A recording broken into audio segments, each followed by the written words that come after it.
Gurugram metro में आपका स्वागत है। मैं हूं आपके साथ सिमरन पटेल। बुलेटिन की शुरुआत करेंगे। देश भर में लगातार H3N2 के मामले लगातार बढ़ रहे हैं।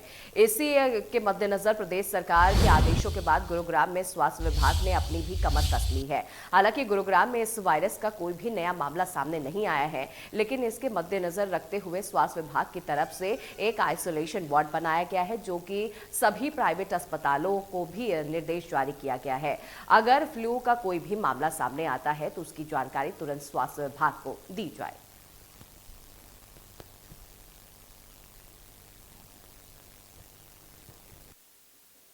देखिए, ये जो सीज़न होता है ख़ास करके जब सर्दियां अंत की तरफ होती हैं, सर्दियों में भी आपने देखा होगा पहले भी H1N1 जिसको हम स्वाइन फ्लू बोलते थे वो इस सीज़न में प्रेवलेंट होता था। बेसिकली इन्फ्लुएंजा ए और बी किस्म के, ये दो किस्म के वायरस जो हैं ह्यूमन बीइंग में ट्रांसमिट होते हैं, और प्रीडोमिनेंटली इन्फ्लुएंजा ए जो है वो ह्यूमन बीइंग में हो रहा है, जिसमें अगर मैं बात करूं तो H1N1 जिसको हम स्वाइन फ्लू कहते थे, और अब जो दूसरा वेरिएंट है H3N2, ये जो फिलहाल प्रेवलेंट है, और जिसकी वजह से कई देशों में और भारतवर्ष में भी और प्रदेश में भी केसेस आए हैं, और बल्कि एक जींद में एक डेथ भी हरियाणा में रिपोर्ट की है, दूसरी डेथ कर्नाटक में भी रिपोर्ट हुई है। अभी तक गुरुग्राम में कोई जो है H3N2 का केस जो है वो रिपोर्ट नहीं हुआ है। सोहना के गांव खेडला के जंगलों में 8वीं कक्षा के पढ़ने वाली नाबालिग से गैंग रेप का मामला सामने आया है। आरोप है कि 3 युवकों ने नाबालिग को अपने हवस का शिकार बनाया। आरोप है कि 3 युवकों ने किशोरी को खेल मैदान से अगवा कर लिया और जंगल में ले गए और गैंग रेप किया। उसके बाद वीडियो बनाया। इसी के बाद तीनों आरोपियों ने वीडियो वायरल करने की धमकी देकर बार बार अपने पास बुलाकर हवस का शिकार बनाते थे और उसे ब्लैकमेल भी कर रहे थे। इसका खुलासा तब हुआ जब एक गाँव के युवक ने किशोरी के पिता को वायरल वीडियो दिया और उसके बाद आरोपी ने धमकी दी कि अगर पुलिस को शिकायत की तो पूरे परिवार की हत्या कर दी जाएगी, जिसके बाद पीड़िता के पिता ने पुलिस में शिकायत की। वहीं पुलिस ने आरोपियों के खिलाफ मामला दर्ज करके आगे की जांच शुरू कर दी है।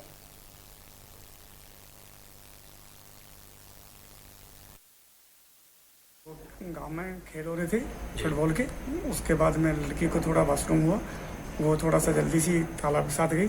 3 लड़के गांव के ही थे जिन्होंने लड़की को ज़बरदस्त अपहरण किया और उसके साथ में बारी बारी से रेप किया जी। और उसके बाद में बोल दिया कि अगर तूने किसी घर वालों से किसी को बोला तो हम तेरी वीडियो वायरल कर देंगे। लड़की ने हमें कुछ नहीं बताया। आज जब वीडियो वायरल हो गई है तो हमें पता लगा। तो हमने जब आज हमें वीडियो को पता लगा, तकरीबन पता नहीं कब से गाँव में वीडियो वायरल हो रही नहीं हो रही, पर हमको आज को पता है।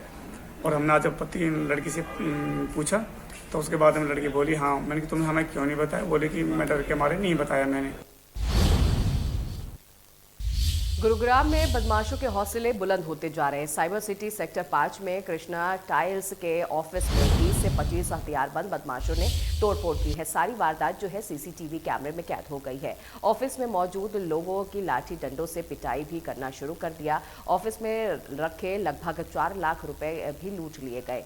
वहीं इस पूरी घटना की वजह से कृष्णा टावर के फर्स्ट फ्लोर पर बने LIC कार्यालय में कथित युवती जो है वो जुड़ी। लगभग 1 महीने पहले उस युवती की सैलरी से लेकर एक युवक की कहासुनी हो गई थी। फिलहाल पुलिस मामला दर्ज करके आगे की जांच में जुट गई है। सर मैं और भाई जो नीचे गए, जैसे कि नीचे ऑफिस में गए, 20 से 25 लड़के आए एक साथ अज्ञात। मुंह पर उनके कपड़े बंधे हुए थे और उन्होंने तोड़ फोड़ कर दी। तो हम अंदर केबिन जो थी नीचे वो हमने लॉक कर लिया। तो बाहर से तमंचे लहराने लग गए और जान से मारने की धमकी देने लग गए। ये बोल रहे थे कि अभी तो कुछ नहीं, आगे और भी कुछ करके दिखाएं। और जो कुछ नहीं हुआ। शाम के टाइम पे मैं अपने ऑफिस में बैठा था, उतर के मैं जैसे ही नीचे जाने लगा, अज्ञात आदमी आए। करीबन 20 से 25 आदमी थे। सभी के हाथों में लट्ठे डंडे और 1-2 के हाथ में पहने हथियार भी थे, कोई तमंचा भी लेके था। मैं जैसे ही लिखड़ा पीछे से ऑफिस में घुसे, पूरे ऑफिस में तोड़ फोड़ कर दी है। मैंने बड़ी मुश्किल से अपनी जान बचाई। ये टेबल के नीचे छुप गया था। मामला कुछ नहीं था जी। मेरे यहाँ पे एक एम्प्लॉय काम करती थी, उसके चक्कर में कोई लड़का हमारे ऑफिस में 2-3 दिन पहले, होली के दिन, जिस दिन होली का त्यौहार था, वो घुस गया था। हमने उसको हाथ जोड़ के बाहर निकाल दिया था कि भाई आप ऑफिस आवर्स के बाद आप अपने जो भी तुम्हारा रिलेशन है उसको कंटिन्यू करो। ऑफिस में कोई कंटिन्यूटी नहीं होगी आप उसके बाद। वो माना नहीं, उसने बदतमीजी करी। हमने 100 नंबर पे फ़ोन करा, हमने उसको 112 वाले आए और उसको लेके चले गए।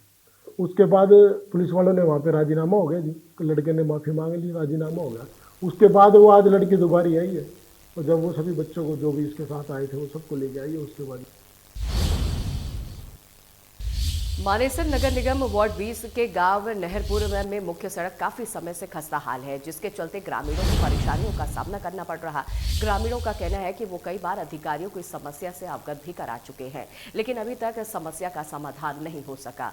गांव नहरपुर में मुख्य सड़क पीडब्ल्यूडी विभाग के अधीन आती है और इस सड़क पर आधा दर्जन फैक्ट्रियां भी मौजूद है। ऐसे में यहाँ से सैकड़ों वाहन गुजरते हैं।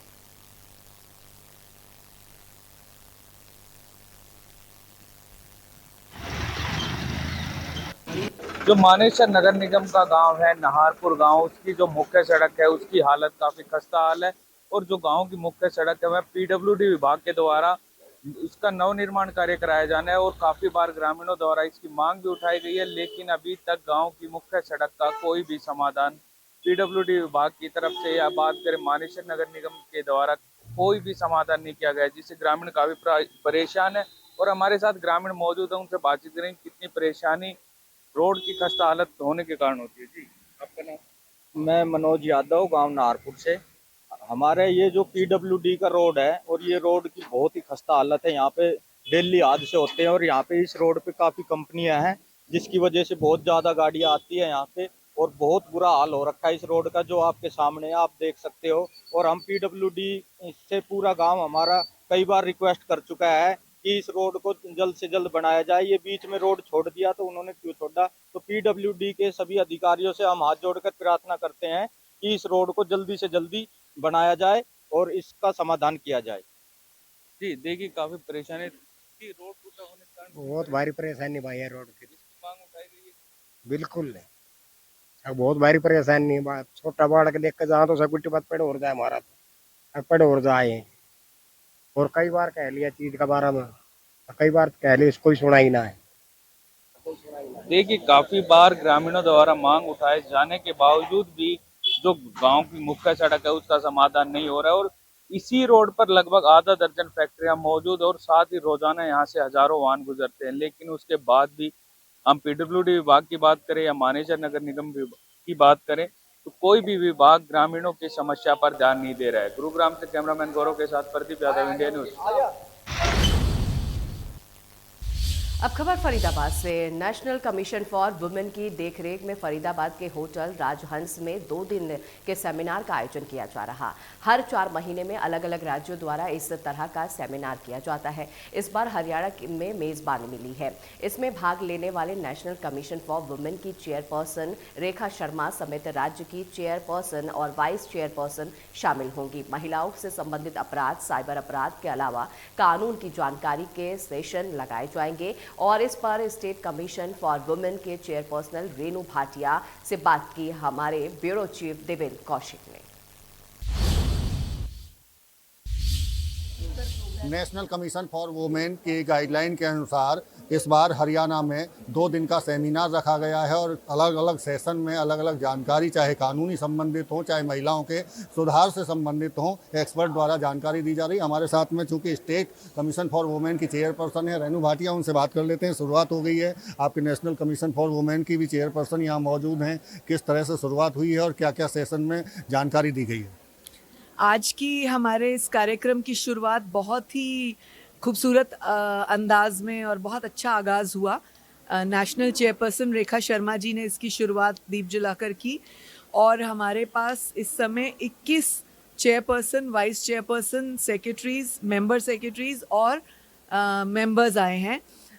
हालांकि ये संख्या कम है, परंतु 3 महीने का जो इंटरैक्टिव सेशन होता है उसमें हरियाणा में इतने लोगों का आना एक बहुत सौभाग्य की बात है। मैं सभी का तहे दिल से रेखा शर्मा जी का और उनके पूरी टीम का धन्यवाद करती हूँ। आज हमारे बीच में 2 नेशनल मेंबर्स भी आए हैं जो हाल ही में 3 दिन पहले चुने गए थे। और हमारा ये इंटरैक्टिव सेशन हर 3 महीने बाद हर स्टेट को मिलती है बारी। इस बार हरियाणा की बारी थी। इसमें अलग अलग एजेंडा होते हैं जो हम 3 महीने में हमें एजेंडा मिलता है, हम उसके ऊपर काम करते हैं, फिर 3 महीने बाद हम बताते हैं कि हमने क्या काम किया। इसी तरह से पूरे साल का एजेंडा हमें मिलता है, तो हम साल भर में बताते हैं, क्योंकि कुछ काम ऐसे होते हैं जो मंथ वाइज होते हैं या किश्तों में होते हैं, 1 महीने बाद, 2 महीने बाद, ऐसे, तो वो पूरा साल लगता है। मुझे अपनी टीम पर प्राउड है कि रेखा शर्मा जी के नेतृत्व में जो हमें कार्य मिले, हमने 100% किए, और हमने 75 कार्यक्रम एक वर्ष में किए। 19 जनवरी को मेरी नियुक्ति हुई, 19 जनवरी 20 जनवरी तक हमने 75 कार्यक्रम पूरे किए। रेणु जी, एक आखिरी सवाल है, चूँकि आपने 2200 के करीब शिकायतें एक साल में आपके पास में आई हैं, लेकिन उनका क्या जो शिकायतें नहीं पहुंच पाती हैं, और ख़ासतौर से अगर ग्रामीण क्षेत्र की, रूरल एरिया की बात करें, इतनी जागरूकता नहीं है, उन्हें ये नहीं पता होता कि महिला आयोग में शिकायत हो सकती है, नहीं हो सकती है, कौन सी शिकायत हो सकती है? देखिए, बहुत से लोगों की हमारी शिकायतें जो आई हैं वो रूरल एरिया से ही हैं, तो हमें ये बहुत अच्छा लगा कि वहाँ पर महिलाएं जागृत हो रही हैं। इसके अतिरिक्त हम लोग कोशिश कर रहे हैं स्कूल कॉलेजेस में जाके इन बातों को बताने का, ताकि जैसे जैसे जनरेशन बड़ी हो, जैसे 5वीं से 12वीं तक हम साइबर क्राइम के ऊपर फोकस कर रहे हैं, ह्यूमन ट्रैफिकिंग पे फोकस कर रहे हैं, तो जैसे जैसे ये बच्चा बड़ा होगा, 5वीं के बच्चे को जब हम दिमाग में डाल देंगे कि ह्यूमन ट्रैफिकिंग क्या होता है, साइबर क्राइम क्या होता है, तो मुझे लगता है 6ठी, 7वीं, 8वीं तक आते आते वो एक्सपर्ट हो जाएगा, वो अपने आप को बचा पाएगा। ऐसे ही डोमेस्टिक वायलेंस की जब हम बातें कॉलेजेस में करते हैं, तो जब लड़कियों की शादी होती है तो वो उससे पहले ही अलर्ट होते हैं कि ये हमारे राइट्स हैं, हमें ऐसे बचना है और ऐसे हमें स्टडी करना है अपनी फर्दर ज़िंदगी को। तो मुझे लगता है क्राइम रेट आने वाले 5-7 वर्षों में इन कार्यों को लेकर इफ़ेक्टिवली कम होगा। बिल्कुल, ये थी हमारे साथ में स्टेट कमीशन फॉर वुमेन की चेयरपर्सन रेणु भाटिया, जिनका साफ तौर से कहना है कि पिछले एक साल में 2200 के करीब शिकायतें उन्हें मिली, और उनमें से 17 से ज़्यादा शिकायतों का निपटारा भी उनकी तरफ से किया गया है, और महिलाओं को जो अपराध हैं उनसे बचने के लिए जागरूकता फैसला ले सकती हैं। फरीदाबाद से देवेंद्र कौशिक, इंडिया न्यूज़। सूरजकुंड के होटल राजहंस में एक तरफ जहां महिलाओं से संबंधित अपराध और उनकी उन्नति के लिए 2 दिन में सेमिनार की शुरुआत हुई है, वहीं अब आत्मनिर्भर भारत की तर्ज पर आत्मनिर्भर महिला का भी उदाहरण देखने को मिल रहा है। महिलाओं द्वारा घर में उत्पाद बनाकर उन्हें प्रदर्शित करा और बेचा भी जा रहा है। ज्यादातर महिलाओं ने अपना काम कोरोना के दौरान शुरू किया। अलग अलग महिलाओं की अलग अलग तरीके से शुरुआत हुई है। आज वो अपने हुनर के जरिए आगे बढ़ रही हैं।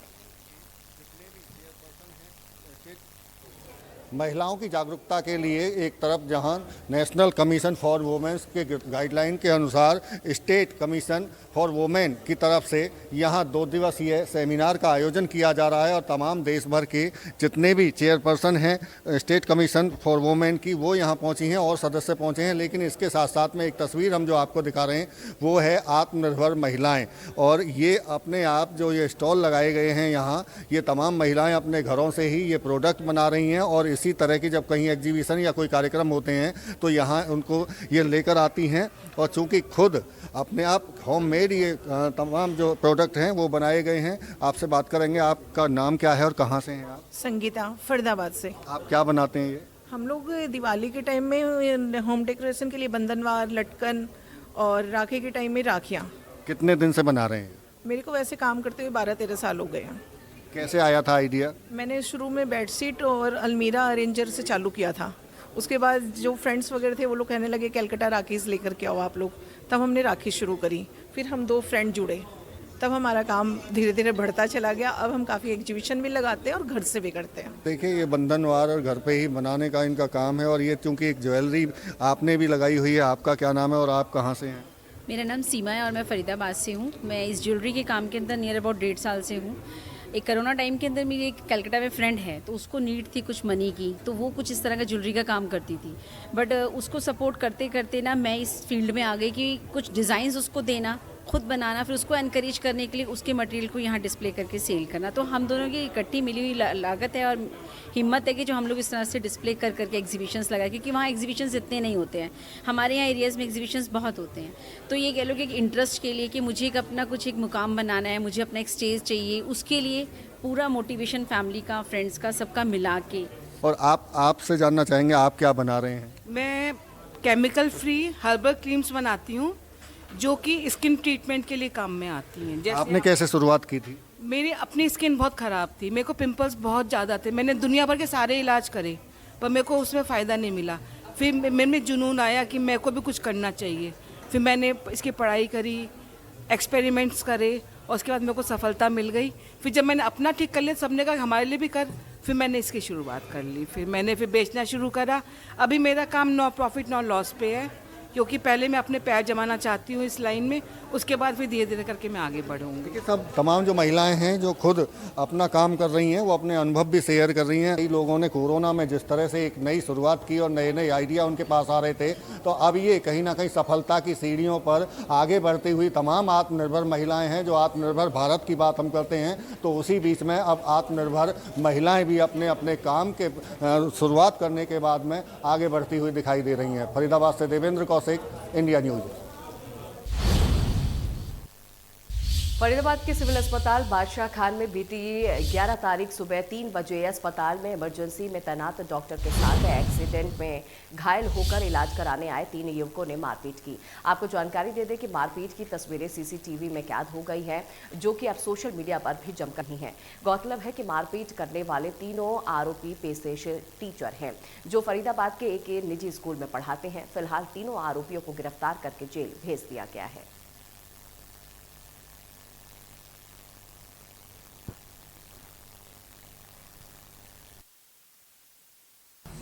ये परसों रात की बात है। एक 3-4 लोग थे जो कि जा रहे थे, जिनका एक्सीडेंट हो गया था। एक्सीडेंट के बाद ये हॉस्पिटल में पहुंचे थे ट्रीटमेंट के लिए। तो उस दौरान इन्होंने डॉक्टर के साथ कुछ ट्रीटमेंट को लेकर मिसबिहेव किया, बदतमीजी की थी। तो इस संबंध में डॉक्टर रामनिवास जो ऑन ड्यूटी थे, उनकी शिकायत पर मुकदमा दर्ज किया गया और सीसीटीवी से पहचान कर उन आरोपियों को गिरफ्तार किया गया। हाँ, ये बीके हॉस्पिटल जो गवर्नमेंट हॉस्पिटल है, हॉस्पिटल में था, जो डॉक्टर थे डॉक्टर रामनिवास जो ड्यूटी पर थे।